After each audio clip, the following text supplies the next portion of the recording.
নমস্কার, আমি ডক্টর সৌম্য ভাই, পিডিয়াট্রিক অর্থোপেডিক সার্জন। আজকে একজন আমাদের পেশেন্টের সাথে পরিচয় করাবো। ইনি আমার বন্ধু সুসেন, ডক্টর সুসেন, বিখ্যাত জেনারেল সার্জন।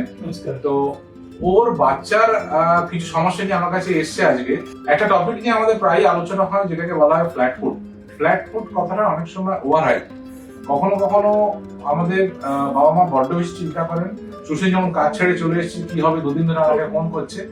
তো ফ্ল্যাট ফুট দেখি না, ভালো বলছি না, খারাপ নয়, কিন্তু ফ্ল্যাট ফুটের বেশিরভাগ হয় ফ্লেক্সিবল ফ্ল্যাট ফুট, যেগুলো 5 to 10% রিজিড ফ্ল্যাট ফুট, যেগুলো ট্রিটমেন্ট লাগে।